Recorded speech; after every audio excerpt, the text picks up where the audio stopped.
بالعالمين وبسم الله الرحمن الرحيم وأشهد أن لا إله إلا الله وأشهد أن محمد رسول الله. Dear brothers and sisters, Assalamu alaikum wa rahmatullahi ta'ala wa barakatuh. Alhamdulillah, thank you for joining us this evening, afternoon.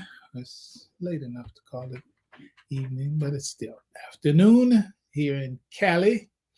Alhamdulillah, we are happy that you are with us. And this is just to intro this changed modality that we're in, right? So what we're going to do, we're going to play simultaneously. We're going to play both the audio and the video. So on Blog Talk, we're going to play the audio that goes with the video that we'll also be sharing on Facebook and YouTube. This, inshallah, is going to be the way going forward. So we're going to play the video and audio simultaneously on all the platforms. And then, of course, Haja Kamila Shuaib is going to come and bring what she is always prepared to bring. And then, of course, myself, I will return. So for now, what we're starting out with today, we're continuing the subject of I've qualified it a little bit today. I'm saying removing the occult, I believe is the language that I use. Removing the occult from the deal with the devil. Psycholinguistic edition. Of course, we're going to get into all of that. But the bottom line is, stop being afraid of some creature with horns and bloodshot eyes and goatees and pitchforks and whatever. Stop it. We're gonna know what it really is, and so that's what we're doing. And occult, of course, that's a catchy word. But occult only means difficult to understand, difficult to grasp. So that's all occult means. It's another way of saying mystery, right? So we're going to play that piece first, and then we're going to proceed as usual. This is about 15 minutes of a clip that is the history of Satan worship at the Grammys. The history of Satan worship at the Grammys. You understand that the deal with the devil is across the board. There are governmental deals with the devil, there are cultural deals with the devil, religious deals with the devil, and academic deals with the devil. But they all are grounded in the same thing, which we'll elaborate again on when we proceed and when we continue. Okay, so what we're going to do is play this portion, play about 15 minutes of the history of Satan worship at the Grammys. We're going to play it again simultaneously on Blog Talk, and let me pull it up for.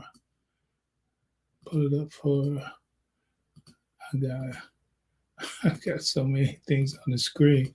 I need to clear off these other little things. God, there's so many of them. What happened was I had a disc that it was, I need to clear all, a disc that was connecting, disconnecting,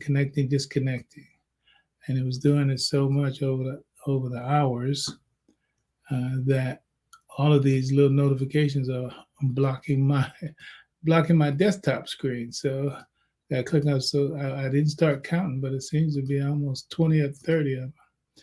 But we're almost there. Okay, almost there. All right, so we have that. Okay, here we go. All right, Blog Talk, we're going to get you started. And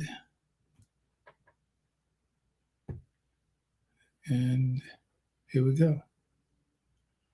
Oh, I'm sorry. So I can get it more in parity. Let's get my screen share straight. Here first, desktop. And okay.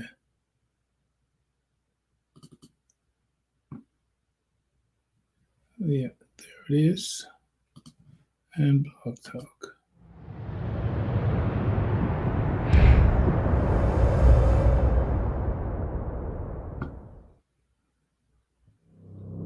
Tabloids, political talking heads, and just about everyone is talking about the shocking performance by Sam Smith and his hellkeeper, Kim Petras, at this year's Grammy Awards show.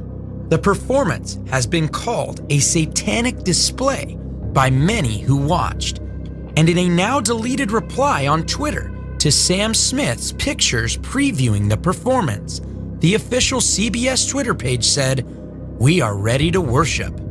So just what were they worshiping? Well, the seductive display of half-naked worshipers bowed down to Smith while he displayed himself in a top hat with devil horns, as flames marked much of the performance as his co-star was kept in a cage as his hellkeeper. The host of the Grammys, comedian Trevor Noah, joked about the performance as he imitated a phone call with his mom, calling him and reminding him that she warned him of the dangers of Hollywood. Yeah, you did warn me about Hollywood. Yes, you did, Mom. Yeah, you did. I will. Thank you. She said she'll be praying for all of us. Thank you. All right. The performance was then followed up by an advertisement by none other than Pfizer, who has also drawn the ire of millions of Americans who believe that this isn't the first time they have helped to thrust something upon the public without any discretion. In an interview, Petras was asked what exactly inspired the hell-bent performance. Well, I think a lot of people honestly have kind of labeled what I stand for and what Sam stands for as religiously not cool. And I personally grew up wondering about religion and wanting to be a part of it, but then slowly realizing it doesn't want me to be a part of it. And so, it's a take on not being able to choose religion and not being able to, live the way that people might want you to live. Because, as a trans person, I'm kind of already not want it in religion. So we're doing a take on that, and it was kind of hellkeeper Kim. Petras was subject to mass media coverage in Germany from a young age as he underwent gender transition surgery so early in his life that he was declared the youngest transgender person in the world. When Petras was just 13 years old, he appeared on a German news show where he spoke of his medical gender transformation. His goal was to receive sex reassignment surgery at age 16 before the current legal requirement of 18 years of age in Germany. He is now making headlines again for being the first transgender artist to win a Grammy for the Best Pop Duo Group Performance. And while pushing transgenderism and homosexuality in the mainstream is a clear objective in these demonic demonstrations, another goal that many of the artists, songwriters, and performers have continued to push forth is the normalization of God-hating in the form of modern-day Satanism. In fact, a recent study in the UK showed that Satanism is the new trendy religion and that many of the young people are turning away from what they believe is old, rigid religion into a new wave of do what thou wilt in theory and practice. Over in the United States, it isn't looking any better. In speaking of a Salon article praising Satanism, one writer attempted to show how Satanism is indeed everywhere in our culture and how we got to a place where worshiping Satan is now normative in the US. Quote, "But how did we get to a point where an online magazine with 10 million monthly readers is hailing Satanists as last-ditch heroes?" The truth is that our modern sympathy for the devil has deep roots, and Americans, in particular, are highly susceptible. In the article, it documents how fictional books such as Milton's Paradise Lost fomented some of the hearts of the antinomian dissenters who pushed against religiosity and pendulum swung from Catholic dogma into the waiting arms of lawlessness, and even pushed against the law of Christ as a moral ethic for governing the true body of Christ. Lawrence Clarkson, an antinomian contemporary of Milton, even wrote in one 1640 pamphlet that sin is fake news. Quote, "Sin hath its conception only in the imagination. Therefore, so long as the act was in God, or nakedly produced by God, it was as holy as God. As they say today, believe in yourself and you can do anything." A century after Milton, the antinomian celebration of self-expression accelerated in the Romantic era. The engraver and poet William Blake declared in his 1790 The Marriage of Heaven and Hell that, quote, "No virtue can exist without breaking these 10 commandments. Jesus was all virtue and acted from impulse, not from rules." While the article attempts to show a connection between the Revolutionary War and the rebellion of Satan, that is a bit too far-reaching to be accurate.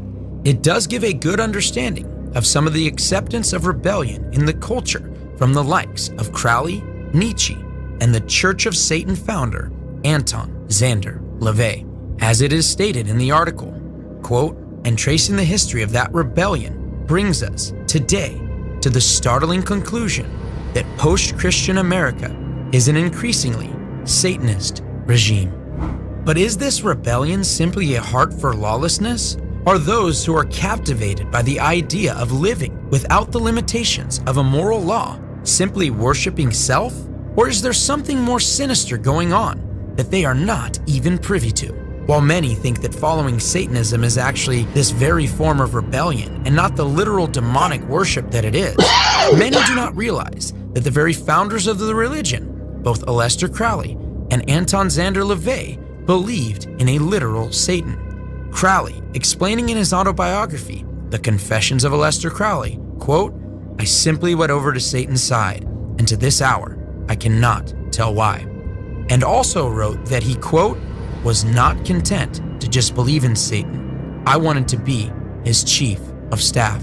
Anton LaVey, being more diplomatic and sneaky with his portrayal, was exposed for the deistic Satan worshiper that he truly was. We detailed this account in our video, True Hollywood Hauntings. LaVey convinced many that joining the Church of Satan was merely a symbol of rebellion and not an actual religion that believed in a literal Satan. The only problem with that is that they've been lied to. What they simply see as rebellion or the advancement of their will and the acceptance of self was really a delusion painted by not only Satan, but even LaVey himself. In an article by Joe Schimmel titled The Truth About Satanic Cults, he details his experience with one of the Manson murderers, Susan Atkins, and her knowledge of what Anton truly believed. One of the delusions that we will clear up at the outset of this article is the lie that leading satanic cults do not believe in or truly worship the devil. First of all, it should be understood that Anton LaVey, the founder of the Church of Satan, viewed Satan as a true entity that he actually worshiped before his death. Anton LaVey deceived a lot of people who joined the Church of Satan by claiming that Satan only represented the repressed forces of nature, but was not a real entity. In my interviews with former Charles Manson family member Susan Atkins, who was still in prison at the time after being convicted of 8 murders, she blew the lid off of Anton's lie.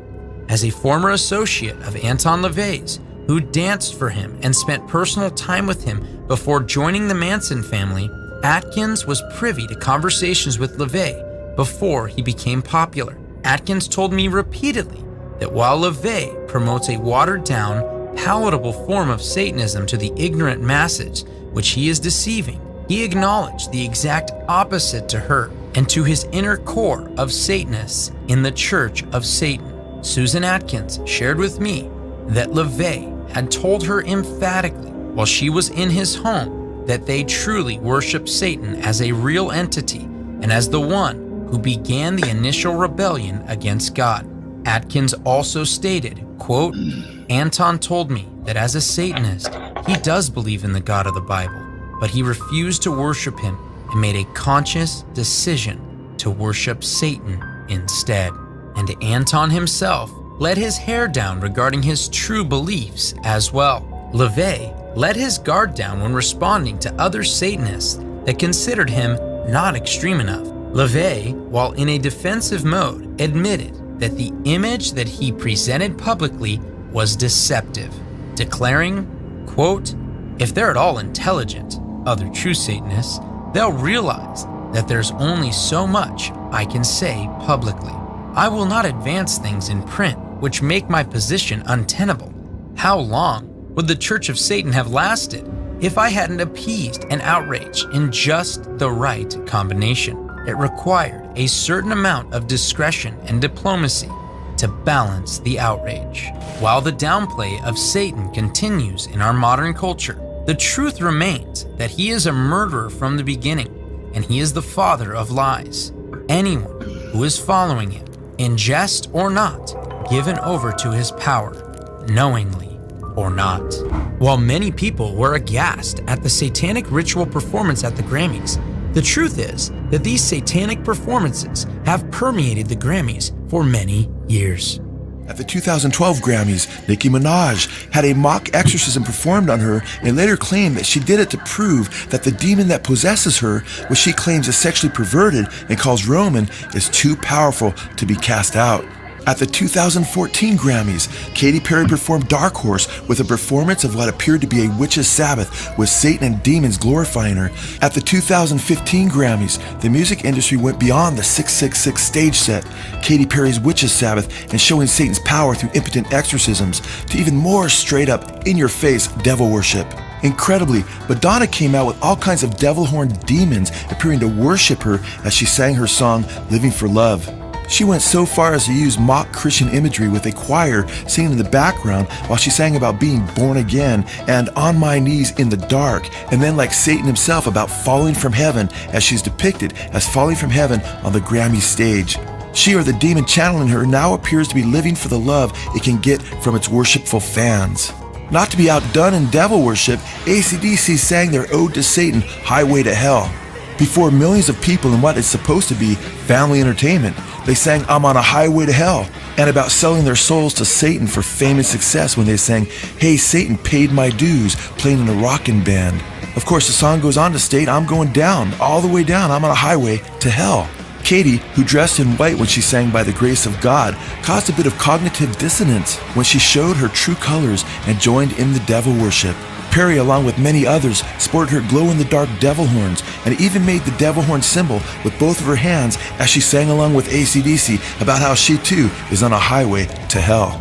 Katy Perry even went so far as to falsely claim that God spoke to her before the Super Bowl and that he supposedly said to her, "You got this and I got you." I was praying and I got a word from God and he says, you got this and I got you. But God would not contradict himself and encouraged Katy Perry to sing about kissing a girl and lesbian experimentation, behavior that she gave mass promotion to at the Super Bowl, behavior that God lovingly warns against in the biblical book of Romans chapter 1. Katy Perry has already admitted that she is not following the biblical God of creation, and many of her songs and performances obviously glorify the God of this world, Satan. Madonna, who had already played her role of satanic worship puppet at the Grammys, actually led the introduction ceremony for this year's satanic display, as she encouraged more and more people to continue in rebellion. I'm here to give thanks to all the rebels out there forging a new path and taking the heat for all of it. You guys need to know, all you troublemakers out there, you need to know that your fearlessness does not go unnoticed. You are seen, you are heard, and most of all, you are appreciated.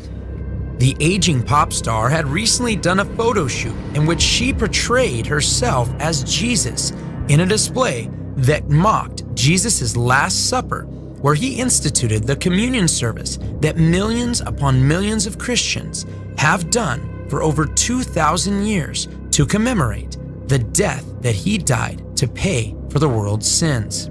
But this is not remotely close to her first time mocking Jesus and using the outrage to further her career. And she even used such displays to normalize the very performances that have become commonplace at the Grammys. She also prophetically spoke of how she would use her homoerotic videos to normalize homosexual behavior to Middle America, where it was not yet accepted. In an interview with the magazine The Advocate, she was asked about her large contingency of homosexual admirers and how she uses her reach for the aforementioned normalization. She was asked, quote, "You have a huge gay following, as I'm sure you know. What do you think you say to gay people? What message do they get? I'm a high visibility person, and I know that they know I'm completely compassionate about their choice in life, their lifestyle, and I support it. To have a person like me saying that is helpful to them. They appreciate that. But maybe there are other things. You say tribal. Maybe I want to say primal. I don't really know. A lot of the issues I deal with are sexual, and I'm constantly trying to challenge the accepted ways of behaving sexually. Maybe they appreciate that." When asked, what do teenage kids from Middle America think when they see men dancing together or wearing bullet bras? Are they digesting these sophisticated images? She replied, "They digest it on a lot of different levels. Some people will see it and be disgusted by it, but maybe they'll be unconsciously aroused by it. Maybe they'll be unconsciously challenged by the idea of men in women's lingerie. Then there are people who see it and are amused by it, see the irony of it, see things that maybe frightened them before, and know that it's not something to be so frightened."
Al-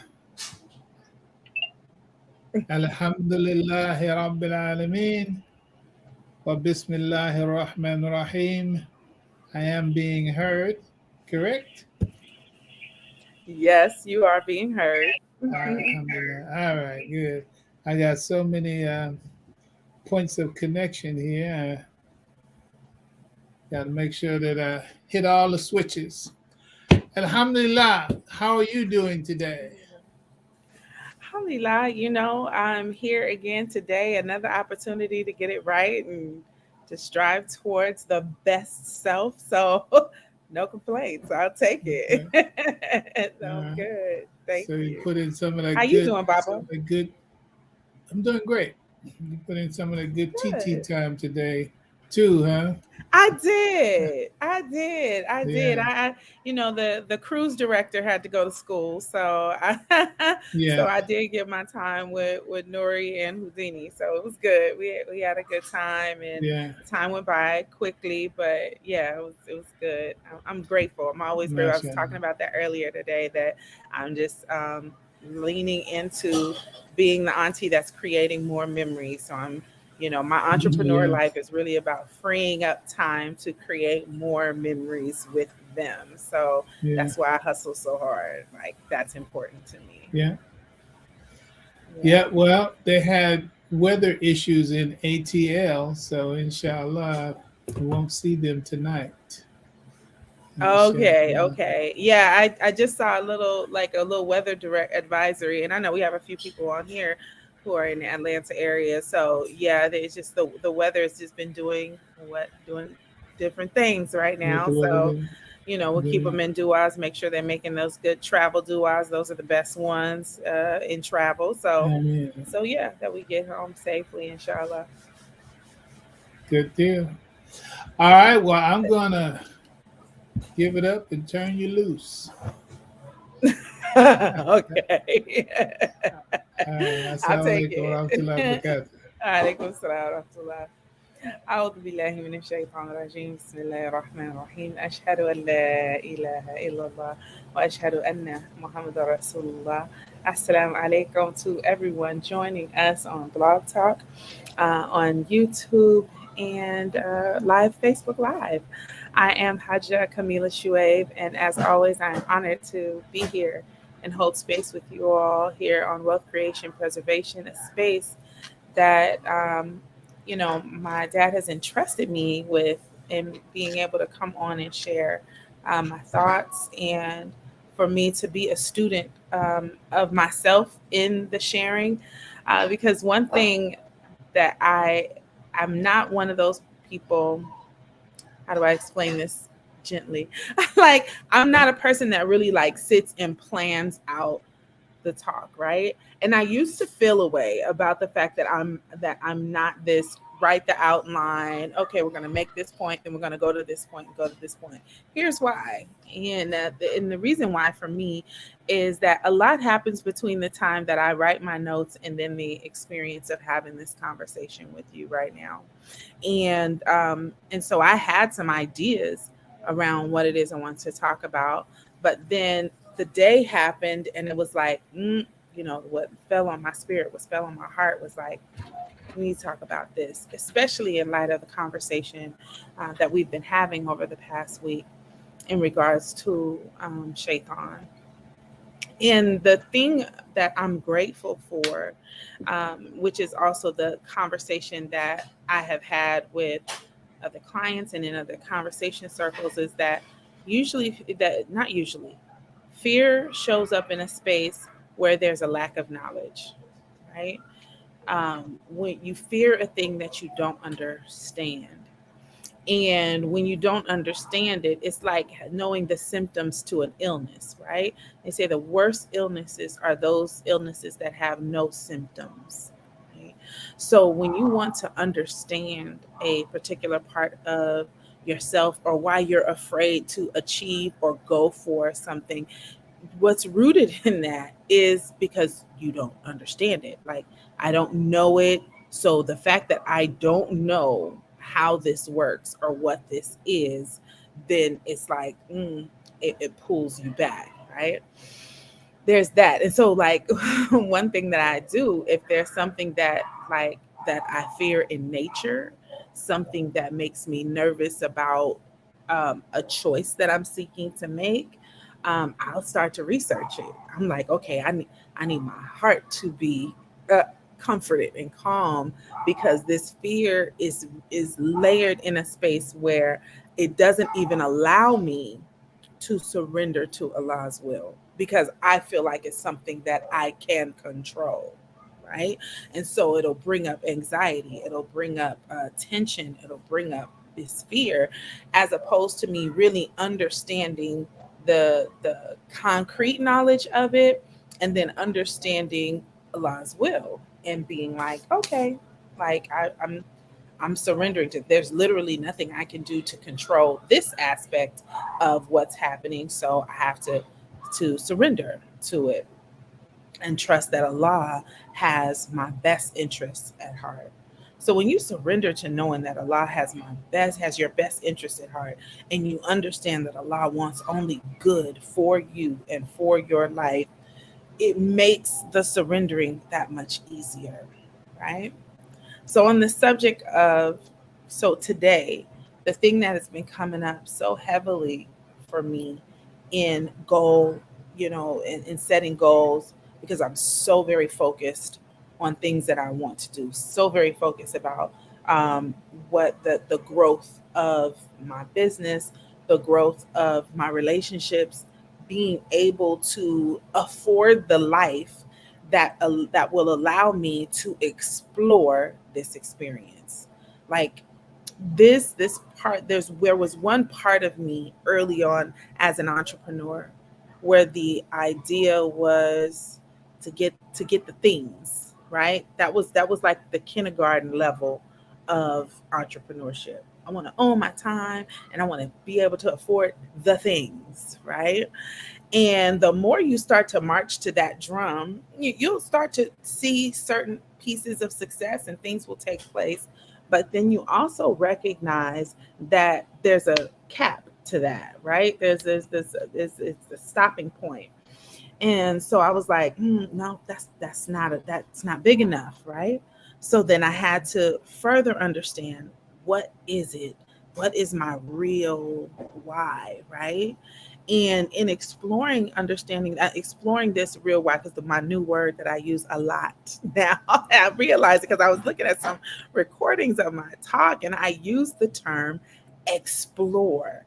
This is a new like word that I have exhausted this year, and it is very heavily connected to, in me studying the Quran and understanding Adam.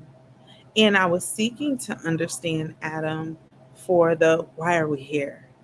Like why are we on earth, right? And there's such an exhaustive amount of information, and I'm saying this because in the position of being someone who is entrusted with sharing knowledge or sharing information, it is to really spark your journey to seek out the knowledge. I never sat in this space of thinking that I know the answer. Never. I don't sit in the space of I know the answer. Why is that? Because the Imam speaks about our sensitivities, like that, we see things, our eyes are covered in water, the water represents our sensitivities and so forth, right? That the experience that I have in life and the way that I view my life experience is going to be different than every individual on here. I grew up in a house with all of my siblings. We all lived in the same house, and we still have a different outlook on life. We have a different outlook about goals, a different outlook about, not in a way that creates friction. It's just a different outlook, right? And it's like, when you understand that, it's like, well, how could you possibly think so differently about this, or have a different style, or have a different taste in food? You guys were in the same house, had the same refrigerator, have the same parents, right? And it's like, but yeah, that's true, but I'm still an individual. I'm an individual. There are very clear foundational things that we share, but then there's other things that we don't share. And it doesn't bump heads. It doesn't cause resistance. It doesn't cause us to disagree on a certain level. It's just we are different people, right? And when you recognize it and recognize that part of it, then when you get access to some knowledge, which is why my relationship with the Quran, why I love it so much, because there is an ayat I can read and the ayat that someone else can read, and it will affect and pierce their heart in a very different way. It will be one of those things that allows you to really understand what your journey was leading up to understanding that particular ayat. And then when you have a conversation with someone else who has had that experience, then you go, oh, wow, that's a new way of looking at it. I never thought of it that way. And it just continues to unfold. One single solitary word can unfold an entire universe of how you live life and execute life, right? So like even the latest thing for me, like with every difficulty comes ease, right? And it's like it has been translated in many different ways. But I looked up the word ease, and in that root for the word ease also is happiness is available in there, right? Now I've heard this term all the time, and I live by it. I even got the illegal ink to prove it on my arm because it was just one of them things that helped me get through, right? and and when I understood that part of it, I was like, it folded me over to a level of like grateful tears that in the struggle, happiness is available. And it was just like, mind blowing. It just changed how I started to look at so many things, because this idea, my mission for my life is about how can we live a life that is happy, that has happiness available. And that was only as a result of me finding a transcript by the Imam called Finding Happiness. And that set my whole world in a tailspin different. Like it shook me into a different kind of alignment, because I had hit such a heavy part in my life where I was like, look, I want happiness, right? And I just happened to, that's a whole nother long story. I just happened to find this transcript when I was in the midst of just clearing things out, because what was telling me was like, okay, creating an environment, you hear different things where it says the angels need to be in a space that is clean. So I was busy like, okay, well, obviously if I'm feeling like this, the angels ain't here. Let me clean up the room. This is what I'm telling my intuitive self was saying. Okay, well then, all right, it said the angels need to be in a place where you want to pray in a space that is clean and orderly. And this, so I was like, okay, well, then I know if the angels is present, I'm going to feel some happiness. So I started doing that. It was just, that was what was inspired on me to create an environment. I said, I'm going to create an environment to where the angels will be kicking it in this spot. Like I need them to feel good. Come in here and hang with me, because I needed to have this company of knowing that goodness is available, right? and I just happened to find that transcript, and I studied it cover to cover. I'm getting chills thinking about it, right? I studied it cover to cover, every word. That was the start of me getting up early in the morning before Fajr, and I would just take a moment and a page and just go through it and read it, because I was like, I was thirsty for, I need to know happy. I know I'm not supposed to be here living this life and not be happy. What really does it mean to return to Allah pleased and pleasing? Right? And so I, over years, nurtured that, and I learned something new based on the information that I started studying, years ago, right? And the big moment, it's like I can't avoid telling the story now. There was a moment when it really hit me about really understanding the happiness, and now I'm putting these two, you guys are seeing me put these pieces together in real time. When I say difficulty, ease, difficulty, happiness, right? Like this, there is this partnership. And then also understanding that our body is not the thing that is in control, but it's the soul that is driving this vehicle, right? So many pieces. It's like, I love this. Let me tell you, I love this way of life. I love it. I love it. It's like you in the midst of the story as it's happening, it is going on. So yes, feel this excitement. I'm excited because I needed this today.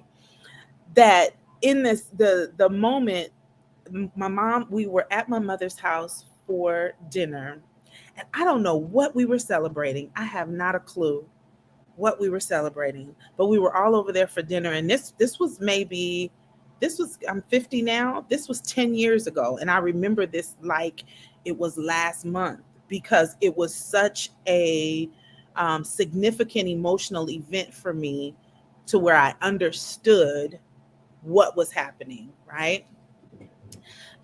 We was tired. Everybody was gone. My mom cooked a beautiful meal and everybody packed up. Family's gone. I'm still there and I'm tired. I'm ready to go home. Something in me said, Camila, go and clean up the kitchen. Now, mind you, my body is tired. And I think I was doing something. I might have had hair clients prior to, but I don't know what I was doing prior, but I mean, I was really physically like tired. But what was put on me was, Camila, go and clean up the kitchen. Your mom cooked this meal. She did this, create this space. She's tired. You're still here. Just go ahead in there and clean. And what did I do? I went in there and I cleaned up the kitchen. And I said, okay, I'm not, I remember what led that. Come on, help me, give me all the information. In me studying the transcript, the Imam speaks about the intuitive knowing, right? He speaks about the nafs, right? The three nafs, and that we want to connect to our highest self, the most excellent part of ourselves. There's the self-accusing spirit. Like it's going so fast in my head, I can't even keep up with all of the thoughts that are coming down. But this is the spark. I'm sending you guys on the journey. I'm giving you the breadcrumbs to do it. So he spoke about the nafs, and I was like, I want to understand that, because that is that highest self that will allow us to have a life that is pleased and pleasing to Allah, right? By us understanding this most excellent part of ourselves, of the three, right? And he went into detail about it. So I said, all right, I'm going to start listening.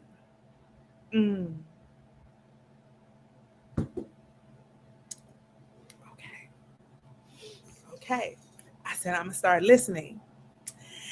And in me starting to listen, there were things that my body was like, no, I'm tired, or no, I want this. And but that internal spirit within me was saying, no, trust me, this is the better choice. It's beautiful. And so that night when we were cleaning the dishes, because I was saying to myself leading up to that moment, it was like, when you're late, why don't you honestly say why you're late to a thing? These were discussions that I was having with myself about different things. Like sometimes people will feel like they have to tell what we call the little white lie. It's like, it won't do any harm than to just take accountability to say, I was moving slow and I was trying to get dressed, and I got caught up in the TV show and I made it late. Because you're overthinking, like, they're going to be mad at me. It's like, no, just tell the truth. This is what happened. So in that moment of me doing the saying I'm going to do the dishes, I did the dishes, I got finished, and I got in the car on my way home.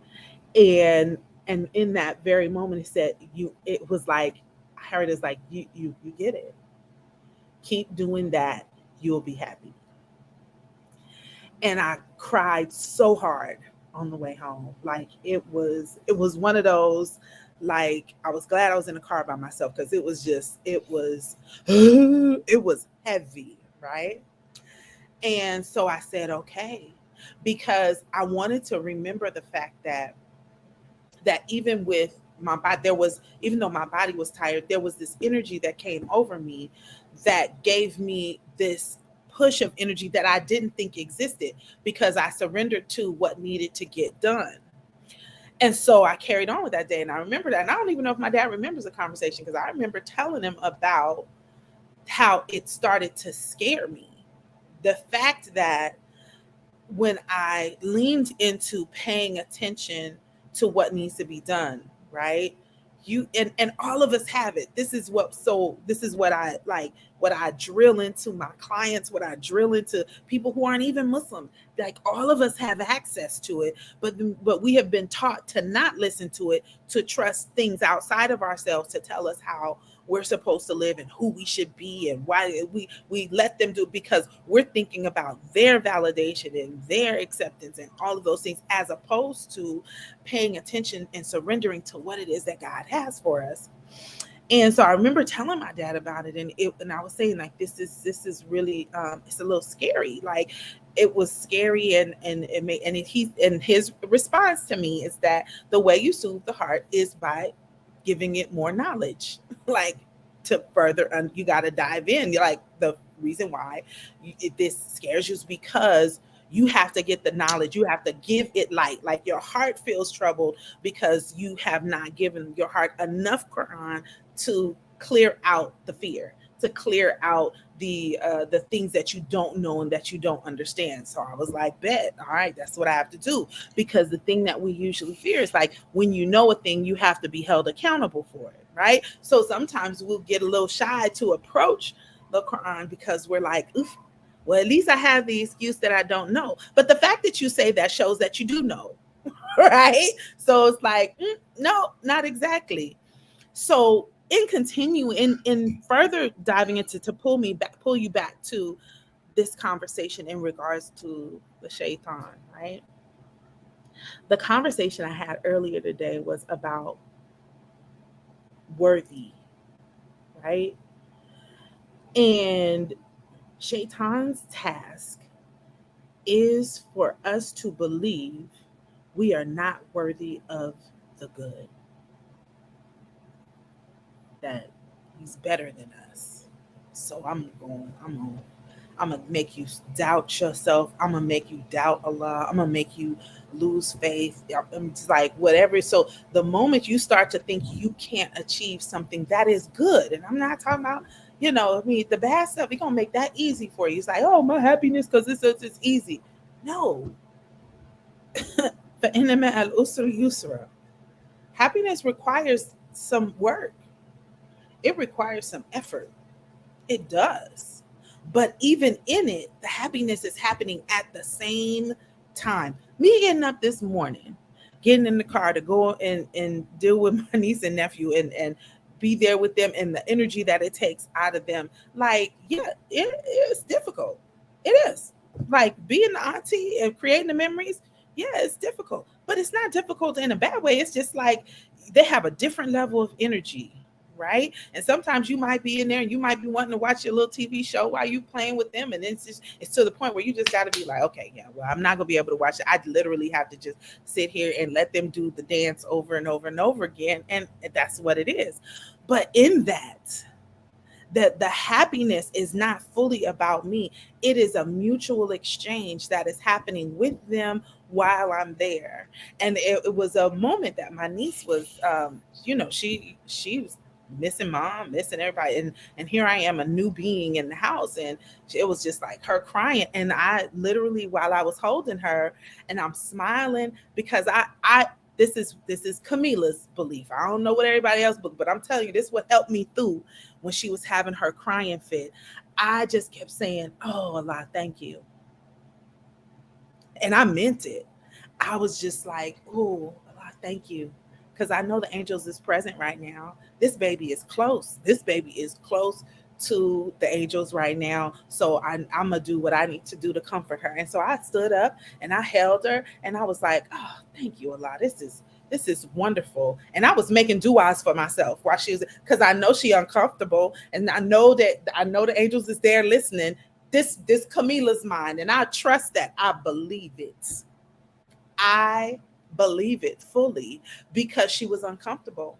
And I know that the angels is there like, oh, you, this is a vessel that Allah created. Like, okay, let me throw in a couple of my little asks and du'as while I'm holding her, while y'all here recording. Like, let me throw mine in. And that's how I move. Why? Because Allah said you're worthy of getting all the good stuff. Yeah, absolutely. Well, then show me the direction of what the things are that need to be done. And even if I'm feeling uncomfortable, I'm not complaining. There's nothing in me. I used to live a life of complaint. Let me first say that too. Like, I'm blessed, fully blessed to be here at 50 years old and have an opportunity to feel like I'm starting the machine up again. Whatever it is that I want to do, that's good, with an understanding and a reimagined focus that I have access to get it, to explore this life. So my thing as far as being an entrepreneur or to build wealth is because I believe that I'm supposed to explore this beautiful experience that Allah has laid out for me. Is to explore it. I'm not getting distracted by the news and all these other things that it don't even move me like that. Like, I see it.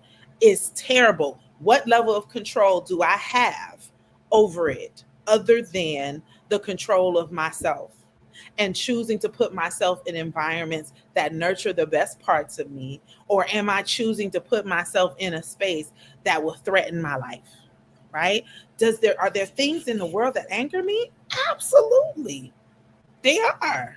And when they anger me, it's not enough to shut me down from feeling like I don't have access to a good life. So the moment we start to allow the weapons of mass distraction to stop us from recognizing that Allah is in control, is the point when you allow Shaitan to win. And I like, even saying Shaitan and win in the same sentence don't even make sense to me, because I don't believe that Shaitan gets to win. This is not a fight of good and evil, right? It is about us being aware of who and what we let have access to who we are. So where when we see it, it's like, oh yeah, no, I'm good on that. Like I'm not entertaining it. I'm not going to hold space for it, because you're not going to distract me from this beautiful life that Allah says that I can have and that I am supposed to have access to. You are not going to deny me my piece of this world. There's nothing you can say that's going to deny me that. Right? Because no matter what, I can strive towards a thing, and then me being present in the journey towards it, I can recognize that I'm experiencing it each and every time. Even if I don't completely touch it at the end of this physical life, I know that I'm moving towards it. And in moving towards it, I'm still experiencing it. Why? Because the majority of the emotions that we feel in the visualization and in the actualization of a goal or something beautiful or something joyous for us, in the act of it, you have experienced it. To sit and visualize this opportunity of what will it feel like when you make $1 million? Just throwing that out there. Okay, what would that feel like? If you can't put your finger on what that would feel like, okay, well then no, you're not a millionaire.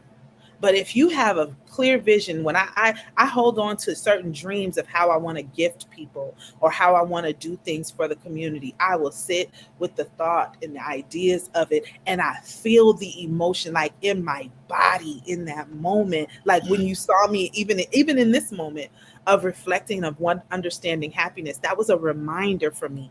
I felt it in that very moment. Even though life is happening and chaos is going on around me, I still sat in that moment of, oh, yeah, but we still getting closer to it. Like it is familiar, right? What does Allah say about things that we experience that's familiar? That we will have an opportunity to have, inshallah, to have that moment that in the Jannah that will taste things that are familiar. Like this reminds me of, right?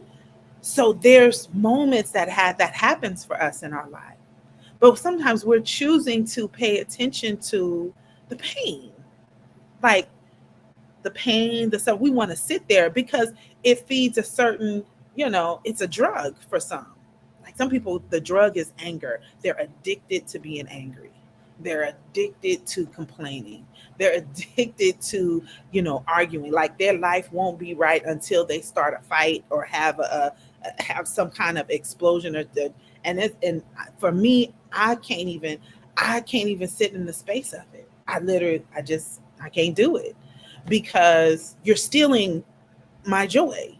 You're stealing my human experience where we could just sit in a space and smile at each other and ponder about this existence, this, how beautiful we can make life and how beautiful life is. And I don't spend time talking about the latest gossip. I just don't, it doesn't interest me.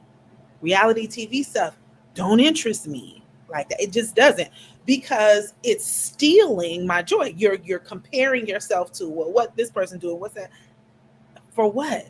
What does that have to do with your existence? Are you further feeding the doubt that you have the ability to live a happy and joyous life? If that is the case, you may want to rethink the environment that you place yourself in. And what is the life that you want to live? A life that you can explore the blessing and beauty of what Allah has made available to us. I know I've probably gone over time, but with that, I'm calling man back into the room.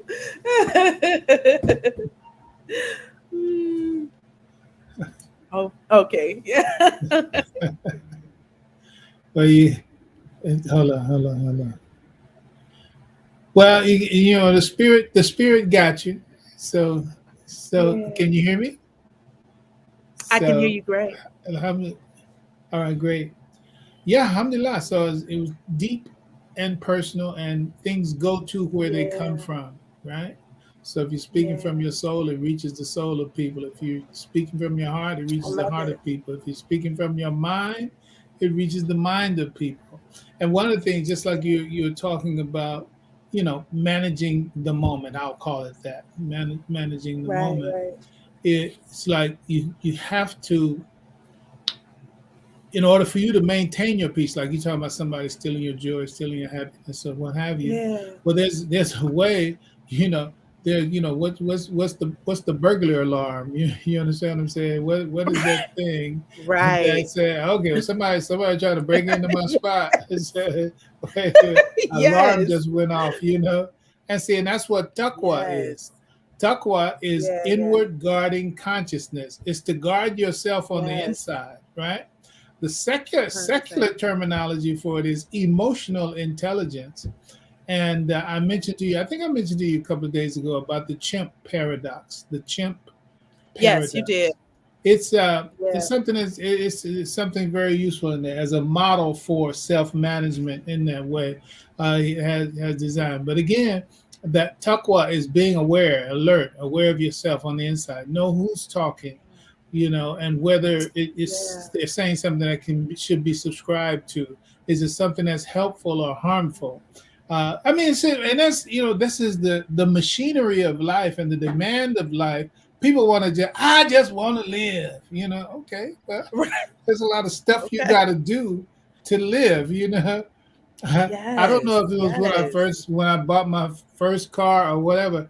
You buy a car, you think it's just simple. You know, you get the money, take the car, right? So it's like, no, you got to sign these papers that mean this and these papers that mean that, and then you got to do this. You know, don't talk about yes. buying a house. It's like, right? And then here come the Right. children.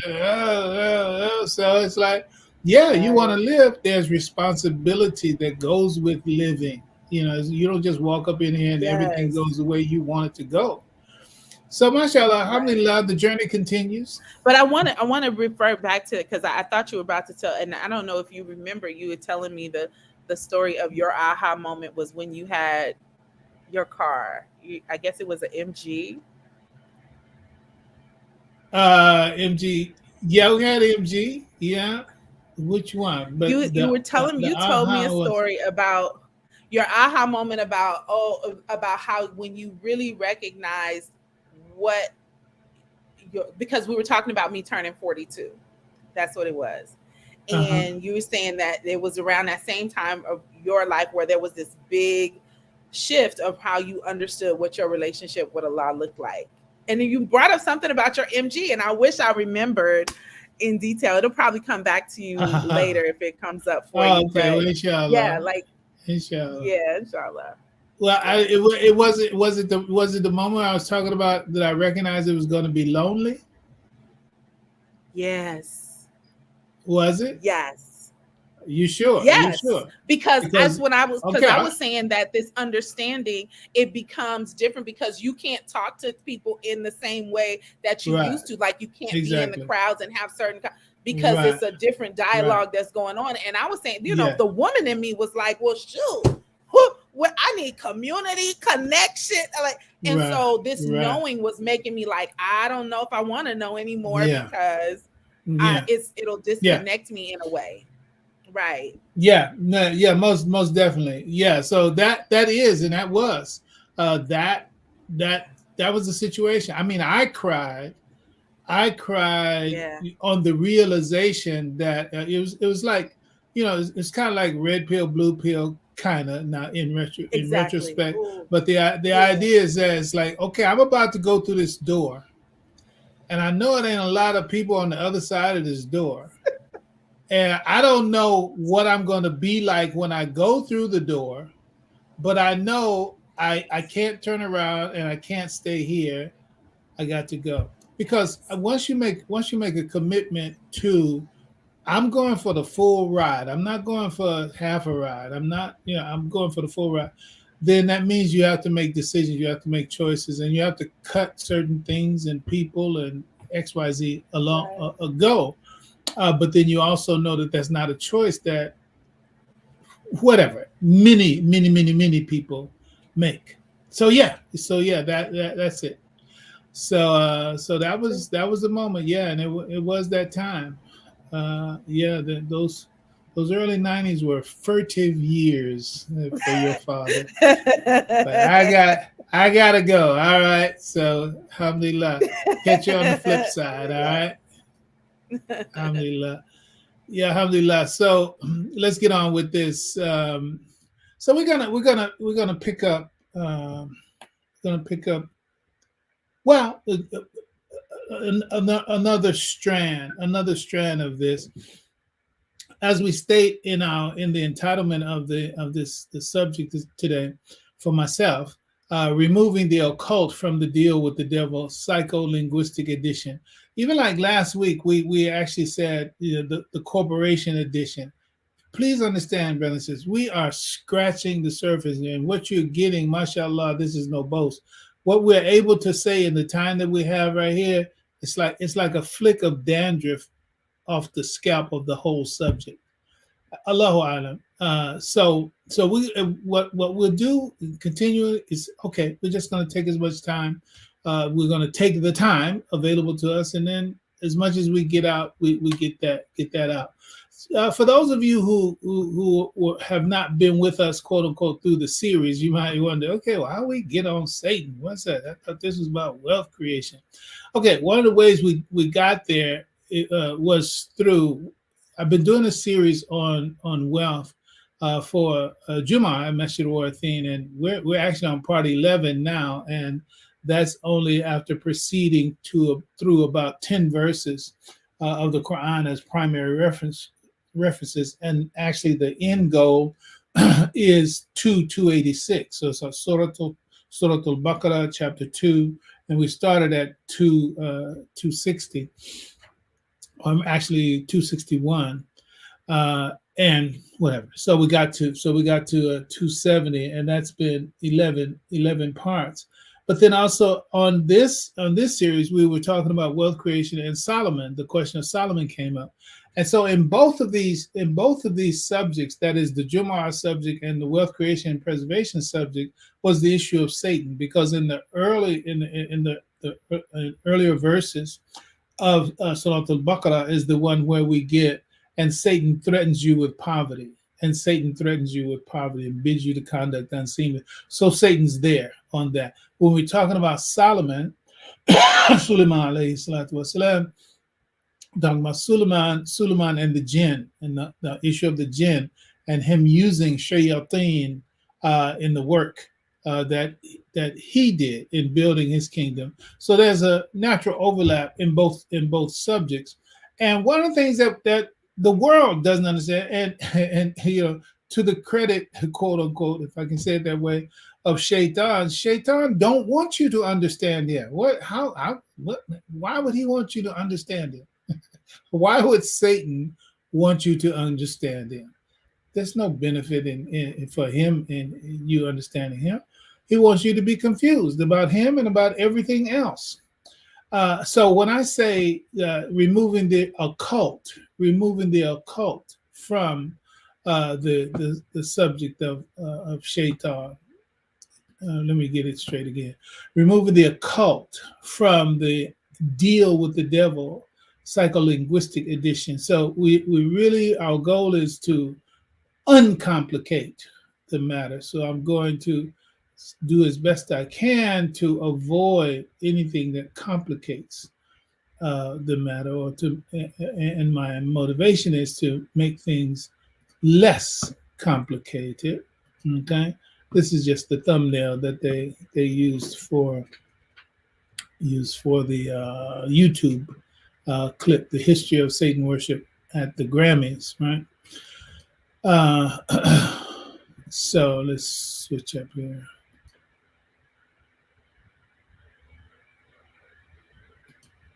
All right. So let's work it out. All right. Here's a critical thing. Like the Grammys, whatever. It just came about so much because basically I just did a kind of like a Google search that said, the Satan worship and music or something. I can't even remember. But the point is that that particular video, which we played about 15 minutes of it at the beginning, came out basically at the top of the search, and it was structured in such a way that found it most useful, beneficial, etc.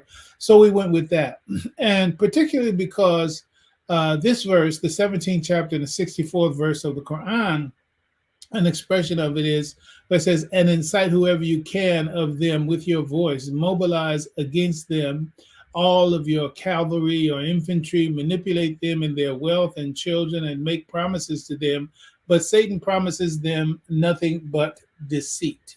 Nothing but deceit. Also translated as delusion, ghurur. All right. And so Grammys, everything is about the voice, right? Everything is about the voice. So and Shaitan, so when you start thinking more about the seductive voice of Shaitan, well, the music is also one of those seductive voices, right? I think all of you can probably think of a song that the lyrics is just a beautiful lie. The lyrics is just, listen, that the lyrics are just a beautiful lie. They just put music to it and then just lie through the whole. And in fact, the musical instrument, the string instrument early on, the musical instrument was called a lyre. There's a string instrument that was called a lyre, right? So you can tell lies in music, and people just going along with it because music is a combination. Music is a combination of the rational and the irrational, of the rational and the emotional. You can put it that way, because there are measures, there's points, there's rhythm, there's beat, there's tempo, there's order and organization. That's a part of it. But then there's also the emotional side of it, which is quote unquote irrational. It's not based on that. So when your emotions get involved, the emotions are not quote unquote logical in that sense. But music brings those two elements together so they can give you a very beautiful lie. I think that whatever that woman's name is, Tony Braxton, I think it was. He said, "If I can't be with you anymore, if I can't see you again, I'll never breathe again." that was one of those that was just starkly is that you're lying, right? Yeah. Now, no doubt, I got music. I got the Fahim Shoaib jukebox. I got something like 400 records. And I'm rocking through the 70s, 80s, 90s. I didn't just stop listening to music. I listen to music, okay, but very qualified in terms of that. Allahu Alam. So let's move away from that. But the point is, I know that there are many songs that tell us, look, like James Brown. Okay, yeah. So I'm telling the truth. I tell the truth on my God, James Brown. May he rest in peace. He said, I don't want nobody to give me nothing. Open up the door, I'll get it myself. I'm speaking non-ebonical English, right? Open up the door is what he said. Open up the door, I'll get it myself. Then he says,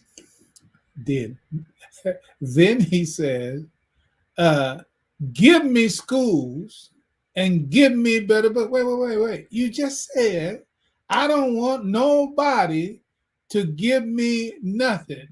But see, now if you want to mess with that part of it too, this is the psycholinguistic edition. Remember that. So it said, give me schools and give me better books, right? So I can read about myself and gain my truly looks. So you can use any kind of language in music. You get this poetic license to, crap over grammar, in doing it, right? So the point is that the Shaitan gets his message through quite a bit through music. So his voice is not just a seductive, whatever. So I think most of our demographic lean towards the group of people who would know who Billy Eckstine was, right? So it's not that Billy Eckstine or that Barry White or that Isaac Hayes voice thing, right? It's what is said, right? Say, incite whoever you can with your voice. The voice also includes what comes to mind now is the game, whatever the game show, whatever it is, The Voice, right? And then also American Idol, all in this conjunction. So the idea is that it's inside of the rationale, inside of what's being said, inside of what's being sung. All that is a part of Shaitan's machinery to achieve his ends. And the Grammys are literally the mountaintop of that work. And so now hearing his voice and as the piece that we played shows that there's a history of this voice. Let's move on. So let's get into it. So we're decluttering. We are de-occultizing. You just make up some words, right? De-occultizing Satan, right? Occult means, again, difficult to understand, hard to penetrate. Occult means all that. Well, we are deculting, de-occulting the idea of Satan, right? Imam Muhammad, he said, the Satan is real. He's no imaginary creature. That thing exists, and he's not operating in some realm of reality that man is not connected with. He is operating in the realm of reality that man knows. Though Satan is a form separate from man, Satan operates in the realm of rational thought. That's why he's so dangerous, right? So understand, you take it, okay, you have abstract composites, just as an example, right? We don't even have to go there. Angels. Haja was talking about angels, right? Angels are real. Angels are real. Jinn are real. And jinn, iblis, shaitan is real. So in terms of trying to get some kind of palpable touch, it's like, I want to grab, even though the hadith of the Prophet sallallahu alaihi wasallam, he had the hand of an individual, my hand is holding the hand of Satan, because they were doing something, how can you say, disobedient, lacking etiquette, or what have you. So the idea is that it's real, but it's not palpable in the way that we understand physicality. So the Imam is letting us know, look for shaitan in the realm of rational thought. Make a note of that. Look for shaitan in the realm of rational thought. A third time. Look for shaitan in the realm of rational thought. Satan is in the lie that somebody is telling. And he gets his power through how that lie lands on the one that's being lied to, right? And so Satan deludes the individual by giving them rational lies. Rational lies. And that's what happens with music. Music rationalizes. We're talking about corrupt music, obviously. Music that is against the intention and the design and the direction that Allah has for human beings, and against the well-being of the human being. That's what we are against. And all quote-unquote sound art / music does not fit into that derogatory, toxic category. But what's popular in the society does fit in that category. So the point is, where do you look for shaitan? You look for shaitan in the realm of rational thought. Don't look for him in the closet. Don't look for him under the bed. Don't look for him in the movie, other than the rational lies that the movie is being used to promote. Look for the shaitan. You listen to somebody speaking, then you hear the rational lies. Oh, that's shaitan right there, right? And the role of logic is to detect falsehood. I'll say that 3 times too. The role of logic is to detect falsehood. The role of logic is to detect falsehood.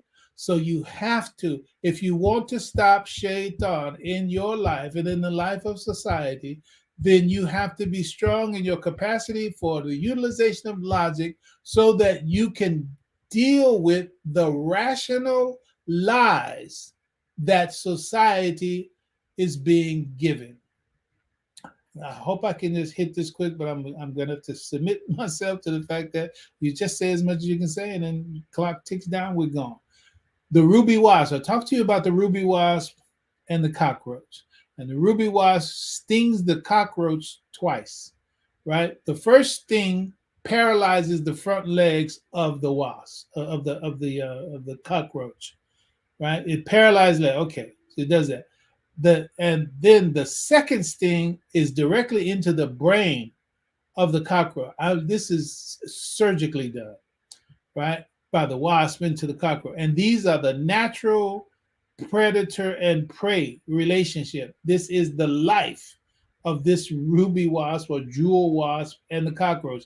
This is how they have gone on for generations. That's what it is. It's just a message that Allah has written on the book of nature to give us a message. So what was said in the piece that we played, Anton LaVey, when he was basically being challenged by other Satanists that he wasn't a real Satanist. What he was quoted as saying is that, look, if you were a real Satanist, you would know that there's certain things I can't say in public. There has to be, I have to strike a balance. I have to balance what I say so it won't make my position untenable. I have to speak in a way that balances against the outrage. Otherwise, I won't be able to make the kind of progress that I want to make. That's that ruby wasp talking to us in the body of a human being about how they have to inject their neurotoxin of rational lies into the minds of their prey. Okay? It's not an accident that the prey and pray, P-R-E-Y, P-R-A-Y, that there's a connection to it, because people use religion to prey on people, not pray for people. His is the Church of Satan, and he wearing a collar just like the priest, Anton LaVey. Okay, relationship. The ruby wasp stings the cockroach, and then as the anesthesia, if you will, as a neurotoxin begins to move in the body of the cockroach, the ruby wasp tastes the blood of the cockroach to make sure that the right balance of the toxin is in the cockroach, because it knows. Listen to Anton LaVey, what I'm trying to say. He said, I know if I say too much, then I'll kill the one that I'm trying to victimize. And if I don't say enough, then it's not going to be, I'm not going to be able to control it in the way that I want to control it. So I have to know the right balance of my rational lies that I can put into the minds of the public so that I can lead them into the cage, like the caged one in the Grammy performance. So I can put them in the cage so that they can be the food for my generations and my followers. So this is where you see the diabolic quality when a human being does those kinds of things in imitation of nature over the heads of the people. That's the quote unquote, that's the black magic. That's the black magic. So the point is, look for Shaitan in the realm of rational thought. Don't look for him under the ground. Don't look for him in all those places. Mahasan, call your brother and let him know what's going on. He's calling me right now. All right. So where are we at? All right. So we have we thought, though Satan is a form of separate man, Satan operates in the realm of rational thought. That's why he's so dangerous. So, okay. So if I've said anything, stop looking for a body for Satan. Stop looking for a body. You should stop looking for a body for an angel. Stop looking for a body for a jinn. Stop looking for a body for Satan. Okay? Where are you going to find? He operates in the realm of rational thought. And what is a part of his footprint, if you will? Rational lies. Okay, they're telling me something, sounds rational, but I need to use my logic to determine whether this rational is a lie or this rationale is a lie. That's what you have to do, because if you don't, he's going to get you. All right. According to Imam Muhammad, Satan is associated with the intelligent urge the intelligent urge that has wisdom and science. Listen, it associated with intelligent urge that has wisdom and science. Okay, so I'm thinking about the God delusion. Another guy's name is Dawkins. I think that guy's name is Dawkins or whatever. There's another one, Christopher Hitchens. Allah has relieved the earth of his presence. Christopher, I'm pretty sure it's Hitchens. There's a good one, Christopher Hedges, but Christopher Hitchens, he's an avowed, how do you say, atheist in the extreme. So Dawkins, Hitchens, Sam Harris. These are, you don't need to go looking for these people. I'm just saying, so you'll know. And I'm mentioning them because these are not rummy thinkers. This is not a run-of-the-mill cats that's walking around the hood, right? No, they have wisdom and science, but exactly as the Imam says, but it's dominated by an arrogant spirit that blocks the way to Allah's plan for the life of human beings, personally and collectively. They're just totally mocking and mockish, and but they are high IQ people, right? People of wisdom and of science, right? And they try to bring science to support their rational lies, right? So that's the shaitan. That's where the shaitan is operating, because the more people they can bring to that way of thinking, then that's more people who are not going the way of Allah's plan in their lives. And the people who are the promoters of that, they too are not going the way of Allah's plan. So personally and collectively, those individuals are being lost in consequence of their inability to get beyond the rational lies. And so therefore, the intelligent urge of the other person that has the wisdom and the science, but who is also arrogant against the will of God and against the nature of humanity. Well, those are the personifications. They are not Satan, quote unquote, in the specific, but they are, we can call them friends of Satan and a part of Satan's hosts, etc.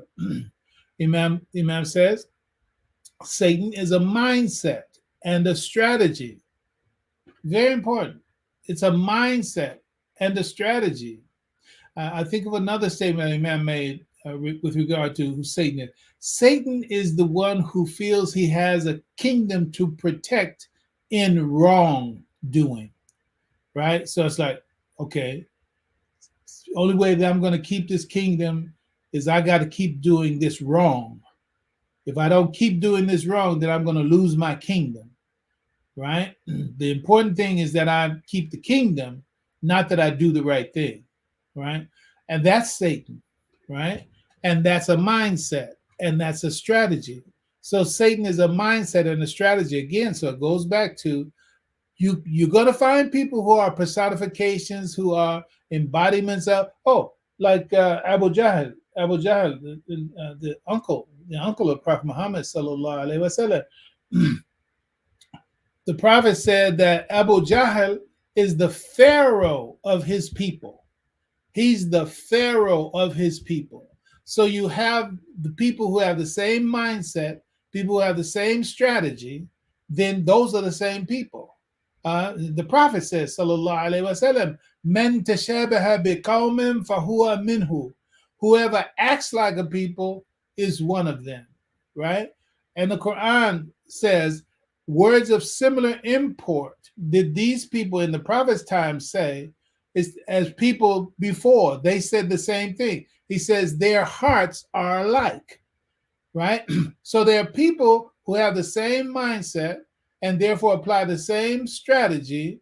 They're the same people. So personifications and quote unquote embodiments of shaitan can be seen in individuals, but they are not the shaitans.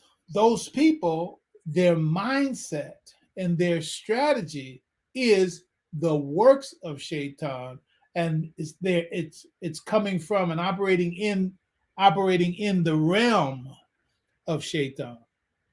All right, so Satan is a mindset and a strategy.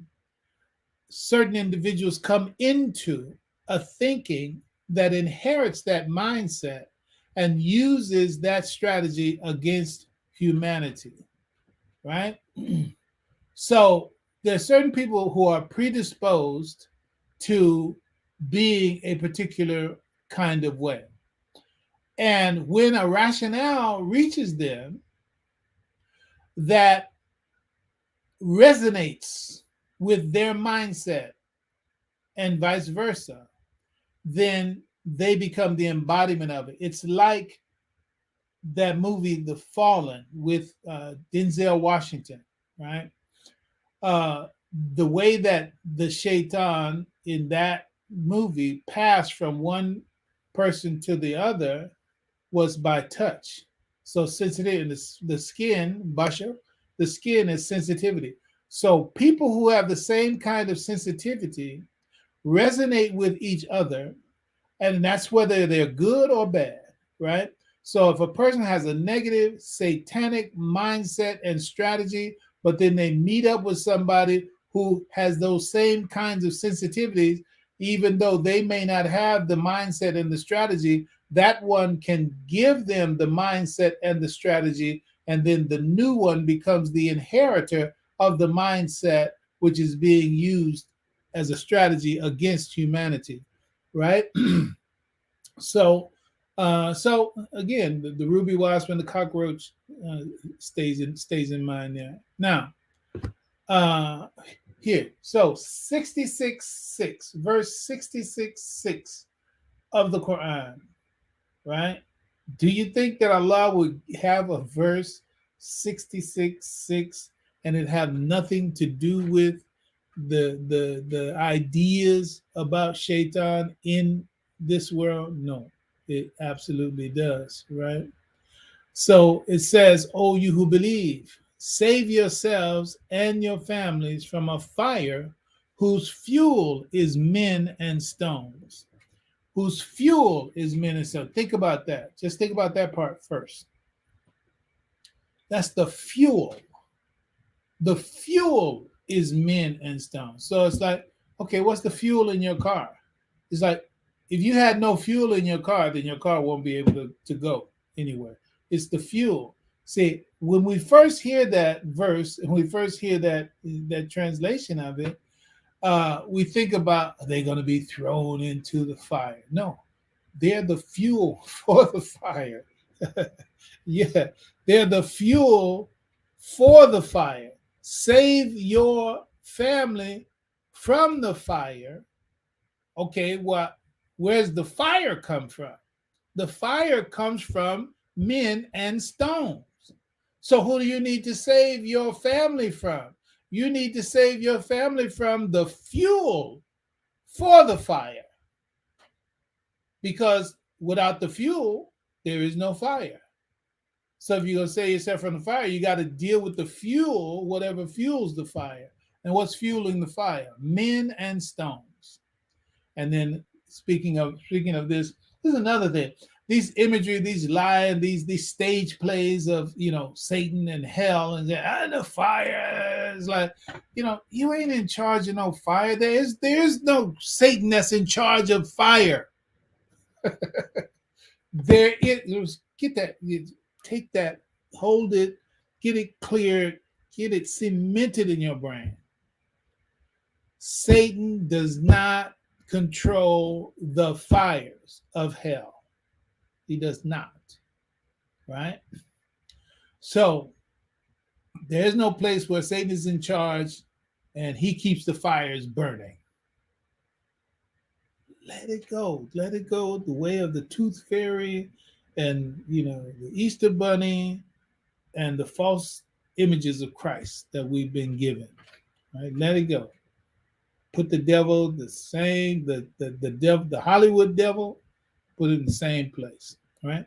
Okay, over which are appointed angels stern and severe, who flinch not from executing the commands they receive from Allah, but do precisely what they are commanded. So that's 66:6. So let's talk about men and stones. What are the men, right? These men from this verse are minds, both male and female, that create and promote the anti-God anti-human rationale. Remember, rational lies. Listen, anything that anyone says against or that contradicts what Allah wills and what Allah has revealed for humanity and about humanity, etc., anything that contradicts that is a lie. It is anti-God. It is anti-human rationale. And it really, you those of you who are where I am, hey, let people say whatever they are. Y'all crazy, or it just don't matter. Whatever they say, it just doesn't matter, because the reality is what Allah has established as the reality. The reality is what Allah has revealed in the Quran. I don't care how cute and how beautiful your words sound and how rhythmic your rationale comes across and how eloquently it is being expressed and how quick-witted you might sound and all of that. Look, if you're not saying what God has said and established in Scripture before, the truth that was in Scripture before, and in what He has established in nature, if you're speaking against that, it's a lie. It's not true. That's just how it is. And so there are people who I think in the piece that we played in the beginning, where it said that it's like the new time of God hating, right? So there are people that's their business, that's their job, that's their market, the anti-God market. That's what they sell. They sell anti-God. Even at that Twilight trilogy, the last one, when the vampires that can come out in the daytime and their skin shines like diamonds, all that kind of thing, right? Twilight trilogy. I mean, one of the punctuating statements in there is that I don't want to be human. The girl make me a vampire. I don't want to be human, right? And the vampires are all glorified and quote unquote handsome and rich and elusive and alluring and powerful and fast and whatever. Humans are just weak food for these people, right? Those are Hollywood depictions, however, of a mindset that is had. We talked about the corporate edition. We haven't scratched the surface at all about the corporate edition. If we can call what we did last week scratching the surface, okay. But we haven't touched on it. It's like it's the corporate world that's running the whole deal. You see that in these different movies. They are saying that it's the people of the mega bucks, mega rich, mega dollar, that also do not have, or indeed have, the anti-God, anti-human rationale, meaning against what God wills for society, what God wills for the human being, in the interest of profit. That level, that's real. That's real. That's what's going on. But to get past this, who are the men? The men are the minds, both male and female, that create and promote anti-God, anti-human rationale. They are the idol makers. They are the idol makers. You might not know this. This is Aleister Crowley. Aleister Crowley, straight up Satanist, outward, overt, etc. Long story. We're not going to go any further on that. Look at that. This is Leor Cohen. They said don't say liar, but his name Lyor, liar, right? No, Leor, liar. Okay. And of course, you all know Russell Simmons, but Russell Simmons, he was mashallah. Let's move on. Rick Rubin. This is these guys. I don't. Russell Simmons is nowhere on the plane that these folks are. They're the ones that put him on, and so you can just look at the smile and the bow tie and the rest of that. You can pretty much see what his role in this whole party is, mashallah. So these are idol makers. These are idol makers. So what are they providing? They're providing the rationale. right? They're providing, right? Okay, so that's the men, and they're the fuel for the fire, right? So you can take it from the perspective of they are provoking and evoking and conjuring up the passions, desires, the appetites, and breaking the bonds of those desires and appetites and passions, so that people don't follow any kind of God-given design for their life, and they don't resort to or think about God and faith and heaven and etc. and the impact of what they do in the world. These people give the rationale for it, and they are the idol makers. They also discover those people. It's like the ruby wasp and the cockroach, right? You're looking at a bunch of cockroaches right here. You're looking at cockroaches here that are being used for the purpose of feeding the generations of the ruby wasp. And their behavior, just like that neurotoxin that goes into the brain of the cockroach starts dressing that. It's called grooming, right? The cockroach starts grooming itself by the effect of the chemical, the neurotoxin that the ruby wasp shot into the cockroach. It makes the behavior, it changes the behavior of the cockroach to suit the needs and interests of the wasp. All right. So if you look at some of these characters, before and after they get this injection, after they cut this deal, totally different than they were. And also they follow the rationale. The rationale is given to them by those people. All right. But they get chosen based on the apparent and the tested willingness to conform and comply and to cross over certain lines of morality, all right, and to set aside certain rules of morality.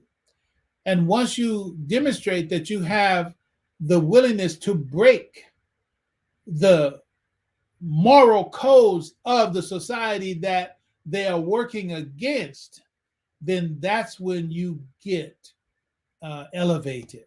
You get elevated, right? That's the born identity, right? Don't have time to go into it. So these are the stones, right? The stones are the idols that men make, remember, males and females that provide the rational lies and the philosophy. They provide that. They are the idols that men make that the masses worship. Okay, so these were idols that have been made by the men, the minds, right? And these idols are what the masses worship. The masses are just look, they literally call it mass. Look at the mass of people there. And isn't it interesting that the church is called mass? The meeting is called mass as well. And then you have the masses, right? That the masses worship. And these people, those people, the idols, accept to be worshipped. They accept to be worshipped. And so much of the death, depression, craziness, etc., has to do with the fact that nothing should be worshipped but Allah. The human being has not been structured. The human being has not been structured to absorb worship. That's why they go crazy. All that worship drives you crazy. I mean, what's flashing through my mind right now, you got Michael Jackson, Prince. I know we have a loving place in our hearts for these people, but at the same time, look how they went out. Oh, they were murdered. Well, okay, so whatever you want to say. There were drugs involved, and I don't think that it was all involuntary, right? So all of that. So that adulation, that adoration, and that worship, and then doing things that are designed to prime more of that worship and adulation and adoration. It's like that becomes a drug too, but it becomes like that toxin from the ruby wasp into the cockroach, right? You do what the ruby wasp does is cut off the antennas in the beginning because it so that the cockroach won't have an ability to orient itself in space. So the people get disoriented. Listen to Dave Chappelle's feedback and on that, the Oprah show and several others where he talks about the kind of pressure that gets put on celebrities to take drugs, use drugs, and to make decisions that are against your moral standards, et cetera, et cetera. And that's why they called him crazy when he walked away from $50 million. So, because he wouldn't make the deal with the devil, right? In that sense, I know he needs work in so many other places, but the idea of that level of it was something that so far he's escaped. So these masses, so it makes the masses worship these stones are the idols that men make that the masses worship and who accept to be worshipped. Okay. So we have a couple of ways to go. I'll see what I can cover in the next five minutes or so. So here you got the Rolling Stones. The Rolling Stones. The whole thing, the music genre is called rock and roll. Rock and roll. It's also called rock music. Why? I mean, just stop, think, apply your logic. Why? Why is it called rock and roll? Rock and roll. And then they are the Rolling Stones.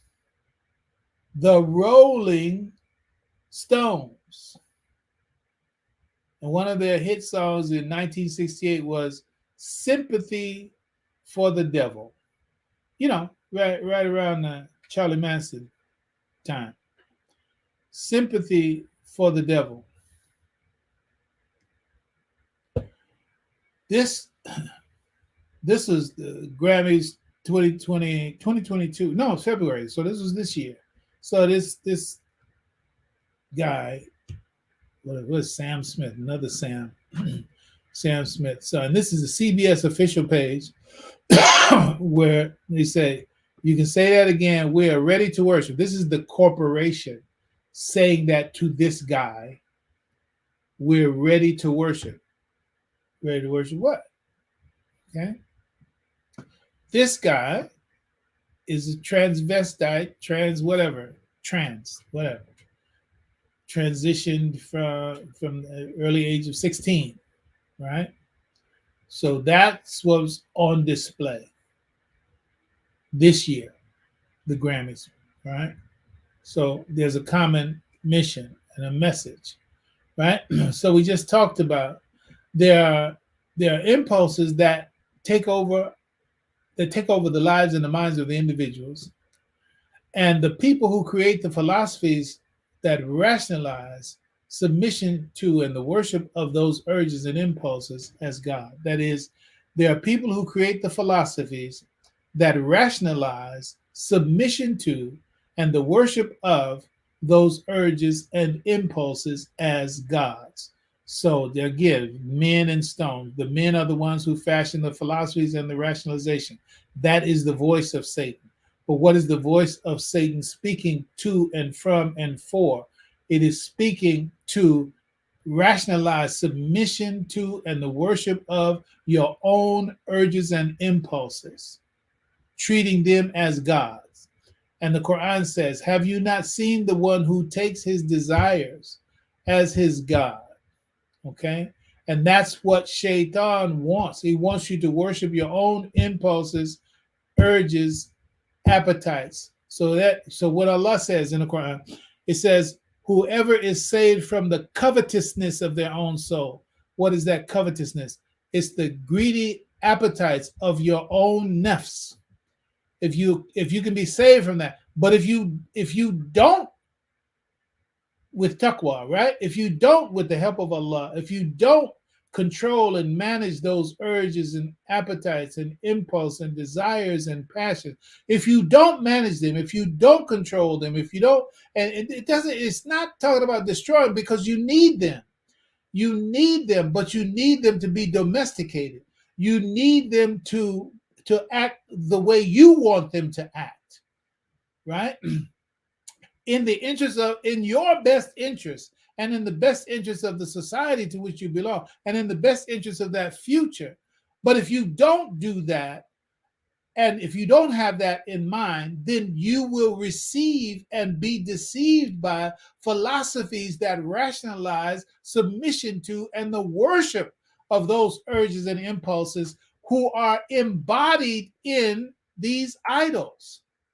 They're embodied in. So each one of these idols that are given to us are personifications of impulses that we all have at some level, but they are managed, they are controlled, they are disciplined in those who are safe. But in most of the society at large, the breaking of the bounds and the breaking of the discipline and the breaking of the ties of relationship and the breaking of respect for parents and the breaking of respect for institutions like the church, if you will, and the breaking of respect for order in society. And the only thing worth living and having and respecting is your own desires, your own appetites, your own passions, your own interests. Selfishness. Okay. So now, as it relates to an artist, we're going to have to end here. As it relates to the artist, we want to understand the role and the place that the artists have. When an artist of a given culture, this is across the board. I'm talking about Picasso. I'm talking about whoever else, right? Whatever kind of art, poetry, music, performance art, all of that. When an artist of a given culture understands the moral language of their audience, moral language doesn't mean it's always good. They just understand the moral language. You can go online, you have pimps talking to pimps, or pimps having schools of teaching young people how to be pimps, right? So they understand the moral language of their audience, right? And they can invoke and evoke and provoke particular responses from and in them. That is, because they know them, because they understand their culture and they understand the moral language of the culture. So this definitely relates to you can find it easily as far as rap and pop singing and all those kind of things, because they can invoke and evoke and provoke particular responses from and in them. And their audience responses are reflexive. That is, they're automatic, they're unconscious. They get into the unconscious makeup and they become part of the habitude of their audience, because they understand the audience's moral language and they're able to share with the audience that sense of morality, whatever it might be, and therefore they become their idols, they become their representation, they become their embodiment. There is a transference. Imam Muhammad tells us very clearly about this during the Great Days, but it's just simply a psychological reality. There's a transference from the one who's in the audience, and they project themselves onto their idol. And so then the idol takes control of the members of their audience that are captured by their projections. All right. And that's also what's going on with the Georgia mugshot. That's another subject. Let's go ahead and cut it off right here. Inshallah, we'll pick up next week. And play this little video. You see where it says sold to the devil, Kendrick and Snoop. Inshallah, maybe we might start with that. We'll see how things go and where things go from there. All right. Haja, come on. Oh, you here. All right, great. Let me clear the boards here. Let's see. Any comments, my dear? No comment. Let's see. Okay, so we're just going to tick through some recognitions here. Yeah, alhamdulillah. Yes. Assalamu alaikum, Mohammed. Alhamdulillah. Abdulaziz, hope you're feeling better. Alhamdulillah. Brother James Grady, assalamu alaikum. What a wonderful thing to see the Imam teaching on such an important topic. Brother Omar Ibn Tariq Akil, alhamdulillah. Assalamu alaikum, my brother. Flip Wilson, the devil made me do it. Yes, most definitely. When Dave Chappelle has this piece we talk about, well, why is it black men always have to wear a dress? And before you get to that next level, you have to do a piece that gets in there. And that was what Dave Chappelle said. Okay, this is where I check out, man. I ain't gonna do no thing with no dress, right? So that's a part of it. Flip Wilson is a part of that history as well. Flip, and then we got the Ruby Wasp piece was power. That's true. But it's the Jewel Wasp. When you go look for it on YouTube, look up the Jewel Wasp and the cockroach, and you can see it played out in the nature film modality. I'm quite sure that drug usage plays a part of the thinking of those. Absolutely. And you know what the drugs do is it's to khamar. When we talk about khamar, which translated as wine, is connected also with khimar, the way that the woman covers her head. What it does, it covers the conscience. Drugs cover the conscience, so you don't have to think about you don't think in normal and natural ways. All right. So yes, drugs is definitely a part of it. In the gang life too, it's a big part of it. I remember when they made Rihanna retract her statement in support of the Palestinians. Yeah, A'udhu billahi minash shaitanir rajim. They are fully and thoroughly under control. And also, thank you for the explanation. Definitely give a clear understanding. Alhamdulillah, inshallah. All right, James Miller, I think Allah for a while. The Muhammad commentaries explain the importance of knowing Quranic Arabic the way I'm not communicated with the Prophet Muhammad, which we all should be doing, using his commentary as a guideline, inshallah. Alhamdulillah. I think that's the last one. And we're going to be out. Thank you all for joining us. May Allah guide us to the best. We can't leave without hearing from Tarlina. I missed a lot of the topic, but what I heard is definitely an eye-opener. I have to go back and listen to the entire program. Yes, you do. Alhamdulillah. It's always great to hear from you. Alhamdulillah. All right. Love you all, along with this one on the screen with me. Alhamdulillah. God's peace be on you. Assalamu alaikum wa rahmatullahi wa barakatuh. Alaikum assalam.